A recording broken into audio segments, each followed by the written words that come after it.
I'm sure from time to time are done in strict confidence. And if that were not so, we wouldn't be able to perform, I think, adequately the function that we serve. So we do speak, but those discussions are in confidence. And so I don't normally would refer to those discussions. But the leader of government business did advise me that there would be this tribute that we would be seeking to pay for the former clerk of the House. But he noted, I noted, my concern, one, whether or not the clerk would be present, because from time to time we come here and pay tribute to those who have served and those who have passed. So it's on the death of a member or a former clerk that we would sometimes rise and pay tribute. I like to pay tribute when people are alive, but better yet, when they're in front of us.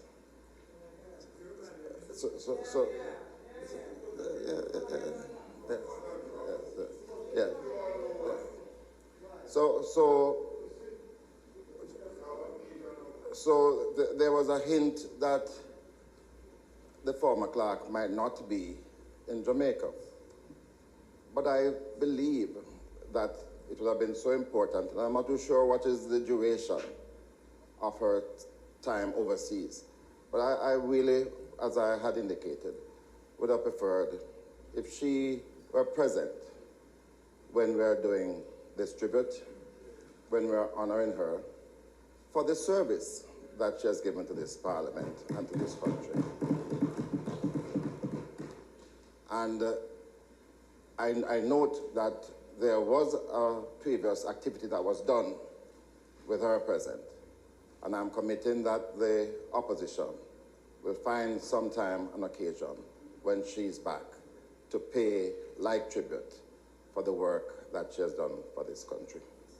The leader of government business will also note my deeper concern that the former clerk has departed with this tremendous cloud that exists. And he knows that we could not come here today to pay meaningful tribute unless, and sincere tribute, unless that issue is dealt with. And our position has been that it was an unfortunate letter. And we believe that the letter should be withdrawn, but more so, and based on her own words, it was a tremendous embarrassment to her family, and friends. And that, in addition to the withdrawal of the letter, there should be a public apology offered.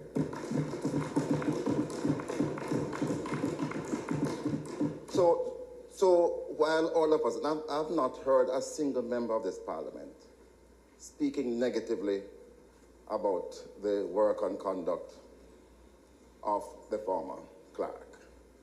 And that's why we could not come here and, in paying tribute to her, not have her present, but also to have this cloud remaining after such, as you have described, a long and distinguished career in the public sector, and in particular with this parliament. So it is with some regret and sadness that I rise to make these brief remarks. We do hope that, and we are going to try to find an occasion where we can be much more fulsome in our comments to the former clerk in front of her. Thank you very much, Madam Speaker.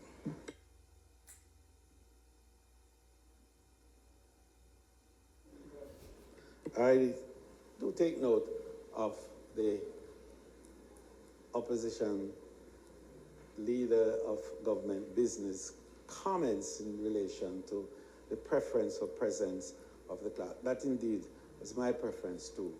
But we had conversations around the situation and contact was made, and we respect her preferences. So I just want to assure you that her preferences were well regarded on this side prior to my comments.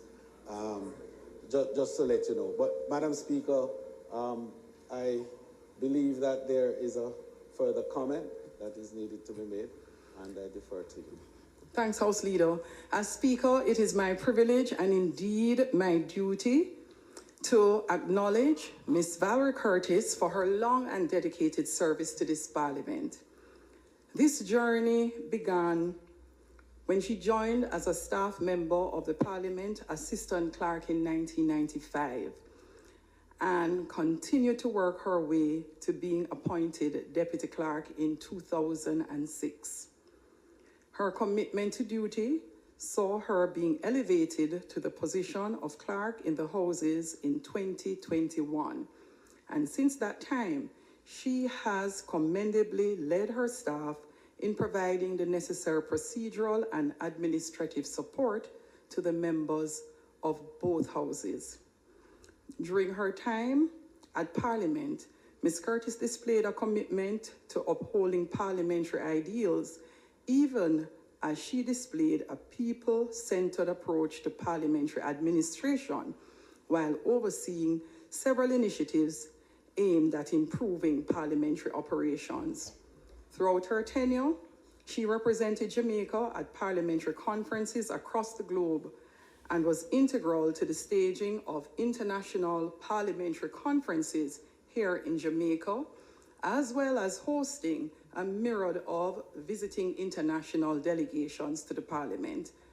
Ms. Curtis has been recognized by the Government of Jamaica for her contribution to the Parliament through the conferment of the Badge of Honor for Meritorious Service, as well as the Order of Distinction in the rank of Commander Class in 2014 and 2020, respectively.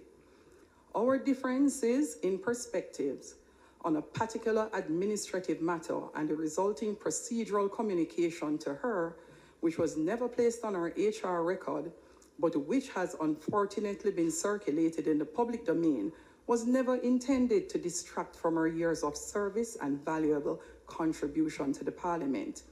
Therefore, it is important for me to state that I continue to hold the retired clerk in high regard and acknowledge her contribution and not allow that to be overshadowed for any reason. The former clerk has left an indelible mark on the Parliament, and it is our hope that she will enjoy her well-deserved retirement.